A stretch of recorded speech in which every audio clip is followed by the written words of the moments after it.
Yes call MR sir. यार काम हो तो बात करें।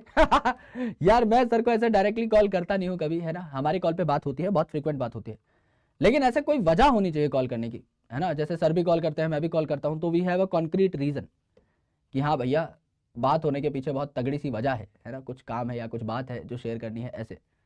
तो ऐसे डायरेक्टली यार मैं कॉल तुम डांट के लवाओगे हमारे सर से और कुछ नहीं, है ना। एक बार चलो मैं लगा के देखता हूँ, एक बार कॉल लगाऊंगा, है ना। एक बार ट्राई करते हैं।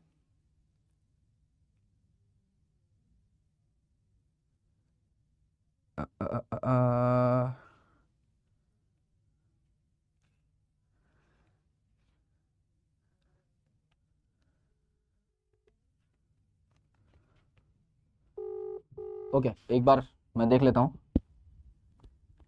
हेलो। हेलो सर नमस्कार। नमस्कार सर, नमस्कार सर। सर यकीन बच्चे थोड़ा आपसे बात करना चाहते थे। यकीन टू बच्चे बच्चे पढ़ते हैं उसमें? अरे सर क्या वो बताऊं, बच्चे भी है क्या? सर मेरे को परेशान कर दिया, बोले कॉल करो कॉल करो, तो अभी मैंने बहुत उस, क्या बोलूं नहीं, सर। बच्चे कहाँ पढ़ते हैं? बच्चे पढ़ते ही नहीं उसमें। सर आप एक सर बार ये सब शैतान है। सर आप एक बार बोल दीजिए इनको पढ़ने के लिए एक बार हमारे माध्यम नहीं से। नहीं। अच्छा, देखो भाई ऐसा है कि आपको समझना, देखो सबसे पहली बात ना, मैं इन बच्चों से आपके माध्यम से कहना चाहता हूँ कि सेल्फिश बनो यार। सही बात है सर। जितना अपने बारे में पहले सोचो, क्योंकि तुम ड्रॉप कर रहे हो यार, तुम 11th 12th में नहीं हो। तुमको सेल्फिश होना पड़ेगा, तुमको एक एक सेकंड अपने लिए यूज करना पड़ेगा। अब उसके बाद मैं थोड़ा गुस्सा हो गया क्लास में आज। अच्छा ओके तभी ये अब सॉरी सॉरी लिख रहे हैं, ओके ओके गॉट हाँ, इट सर। तभी तभी तभी तभी सॉरी सॉरी लिख रहे हैं। अच्छा, मैं गुस्सा हो गया, सब बात खत्म हो गई। अब उसमें आधे बच्चे ये सोच रहे सर गुस्सा हुए क्यों, क्या हुआ था, ऐसा क्या हुआ था। अबे भाई तू पढ़ नहीं, सिलेक्शन थोड़ी ना होगा तेरा, मैं कोई गुस्सा हो गया था। तेरा सिलेक्शन कंटेंट पढ़ने से होगा। करेक्ट सही बात है। और ये 10-15 पेज पढ़ के एकदम लेट जाते कि आज के हो गए लोग भाई मास्टर ऑफ ना पढ़ो। अरे भाई 2 साल का सिलेबस पढ़ना है तुमको, समझ ही नहीं आ रहा इनको। अरे सर ये एंड एंड चल रहा था मेरी नहीं, क्लास में भी, ये मैंने इनको डे वन पे एक ही शर्त रखी थी कि भाई एंड नहीं बोलना है हाँ और मैं एडवांस जाऊं तो रोना हाँ। नहीं है, बस दो ही बातें थी और दोनों में ही भाई का बड़ा कर दिया इन्होंने। अच्छा, इनको इनको ये नहीं समझ समझ में आता है कि भाई कम पढ़ के तुम खुश रह सकते हो, सिलेक्शन नहीं ले सकते। करेक्ट। आप तो इनमें से ज्यादातर बच्चे खुश हो जाएंगे। अरे मास्टर आज मजा आ गया, लोग सब समझ में लो। अरे करेक्ट भाई मेरे, तूने 2 ही चीज पढ़ी है तो तुमको सब समझ में तो आएगा ही। करेक्ट तुम सर। 10 चीज पर कैपेसिटी बढ़ा, औकात बढ़ा अपनी। और इन छोटे बच्चे हैं, खैर मैं क्या बोलूं इनको। नहीं नहीं ये सर समझ अच्छा नहीं बच्चा है आता सर। इनको कि इनके लिए अच्छा क्या है बुरा क्या है, इनको यही नहीं समझ में आ रहा, ड्रॉपर होने के बावजूद भी धीरे धीरे अपनी आ जाएंगे सर कैपेसिटी। ट्रैक पे, अच्छे बच्चे हैं, बढ़िया बच्चे हैं सर, हाँ, करेंगे सर कुछ कुछ। नहीं समझ, नहीं इनको इनको 2-4 कड़वी घूट पीनी पड़ेगी सर, ये हाँ कड़वी घूट ही बिल्कुल नहीं सर। पीना चाहते। आज सर सेम ही ये बात हो रही थी, कड़वी, मतलब अभी मैं भी डिस्कस कर रहा था हाँ कि मैं जा सकता हूँ हम्म क्लास से सिर्फ एनसीईआरटी बेस्ड पढ़ा करके, लेकिन अभी थोड़ा हम्म एडवांस पढ़ा है तो बच्चे रिटेलिएट करने लगे। तो सेम बात अभी हो रही थी सर कि मैं खुश कर सकता हूँ भाई हम्म तुमको डेली, पर फिर नहीं पेपर के फ्री बाद फ्री। मुझे मत कहना अरे फिर। भाई क्या है हमारे पास, करेक्ट। और गा के भी दिखा सकता हूँ, तुमको जरूरत पड़ेगी तो नाच के भी दिखा दूंगा, शायरी भी 2-4 सुना दूंगा। सही। लेकिन उससे अगर तेरा सिलेक्शन हो जाता तो बोल, मैं कल से यही करूंगा फिर। करेक्ट। इनको समझ ही नहीं आता कि सेलेक्ट होने वाला बच्चा कैसे पढ़ता है और भीड़ का बच्चा कैसे होता है। अभी तो सॉरी कह रहे हैं तो सर। ये थोड़ा समझ, नहीं नहीं ठीक है। बहुत ज्यादा सॉरी नहीं कह रहे फिर हैं सर। इनको इनको इनको समझना पड़ेगा ना कि 2 सेकंड का यूज करके अगर तुमको कोई कंटेंट पढ़ा रहा है तो हम्म किसके लिए पढ़ा रहा है। बिल्कुल सर करेक्ट। तो स्मार्ट वे में चलो, अपने लिए सेल्फिश बनो, अपने लिए काम करो, और सिर्फ 1 साल खुद के लिए जियो। बिल्कुल सर। काम नहीं, टीचर काम नहीं आएगा, आएगा काम आएगा सिर्फ तुम्हारा मेहनत। बिल्कुल सर करेक्ट। जी जी सर। चलिए सर बाकी बैठते हैं सर। ठीक है sir. Okay sir. Okay sir, take okay. Care sir, bye sir. क्या करते हो यार तुम।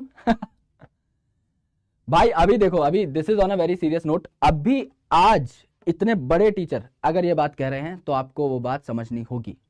और आज मैं सेम बात बता रहा था, अभी की बात है, तो ऐसा नहीं है कि बहुत पुरानी बात है, इसी लेक्चर की बात है कि हम कह रहे थे कि थोड़ा सा एडवांस चलते हैं, थोड़ा सा बाहर का पढ़ते हैं, और आप रिटेलिएट करने लग गए। मेरे दोस्त आपका एक हद तक ब्रेन वॉश हो चुका है। मैं आपको डेली खुश कर सकता हूं, जैसा सर ने कहा डेली खुश कर सकता हूं। मैं आपको इतना कंटेंट पढ़ाऊंगा, इतना कम पढ़ाऊंगा, 4 क्वेश्चन लेके आऊंगा, सारे क्वेश्चन आपसे लड़ जाएंगे, 90% पोल मारोगे, बहुत खुश हो जाओगे, लेकिन ट्रस्ट में आपका सिलेक्शन नहीं होगा। Let me tell you this very seriously, मैं आज ही कह रहा हूं और बहुत डंके की चोट पे कह रहा हूं, और इतने कंपटीशन निकालने के बाद बहुत क्रेडिबिलिटी के साथ ये बात कह रहा हूं कि जो कंटेंट आपको तकलीफ नहीं दे रहा वो आपका सिलेक्शन नहीं करा पाएगा। This is very certain, this is very sure. आपको डेली पढ़ाई में मजा आ जाए, इतनी मजेदार चीज पढ़ाई है ही नहीं। मैं जानता हूं कि मैं उसको इंटरेस्टिंग बनाने में काफी कोशिश करता हूं, काफी मेहनत करता हूं, आप भी पढ़ने के लिए पूरा टेम्परामेंट लेकर के आते हैं, लेकिन मेरे दोस्त पढ़ाई इतनी अच्छी चीज नहीं है कि डेली आपको स्वाद आ जाए। इसमें कई बार आपको बहुत ही ज्यादा कठिनाई भी होगी, और आपको यह भी देखना पड़ेगा कि भाई कई बार मेरे को मन मार के भी पढ़ना पड़ रहा है। डिसिप्लिन वही चीज है कि आप जानते हो कि कोई चीज आपके लिए जरूरी है, आपका आज करने का मन नहीं है, फिर भी आपको करनी पड़ रही है। That is discipline, that is consistency. ऐसा नहीं है कि ये काम मेरा करने का मन है मैं कर लेता हूं, दैट इज नॉट डिसिप्लिन। जिस दिन काम करने का मन नहीं है उस दिन भी काम करना। तो ये जो है मेरे दोस्त, ये एक, मैं देखो बहुत कॉन्क्रीट कह रहा हूं, मैं बहुत शार्प कह रहा हूं। जो लोग एकदम ये कहते हैं कि एनसीईआरटी से बाहर एक शब्द भी नहीं आता, सिंपल सी बात है, पिछले 2 पेपर्स उठा के देख लो। पिछली साल का रीनीट जो मुश्किल से 1700-1800 बच्चों का हुआ था, वो रीनीट उठा के देख लो, और इस साल का पेपर उठा के देख लो 2025 का, और सिर्फ बायो का उठा के देख लो। आपको पता लग जाएगा कि एनसीईआरटी से बाहर स्टेटमेंट्स थी या नहीं थी। आपको ऑटोमेटिकली पता लग जाएगा कि एनसीईआरटी से बाहर कोई चीज आ सकती है कि नहीं आ सकती। कोर एनसीईआरटी पढ़नी है, दिस इज अ मिथ। थोड़ा बाहर जाना पड़ेगा। एनसीईआरटी के दायरे में रह के मैं आपको पूरी एनसीईआरटी ठीक से नहीं समझा सकता, मुझे एक्स्ट्रा शब्दों का इस्तेमाल करना पड़ेगा, मुझे एक्स्ट्रा शब्दों में घुसना पड़ेगा। एनसीईआरटी में ग्राम स्टेनिंग बता रखी है, पीवाईक्यू में 3 बार आ रखी है, तो मैं ग्राम स्टेनिंग पढ़ाऊंगा, ये मेरा फर्ज है।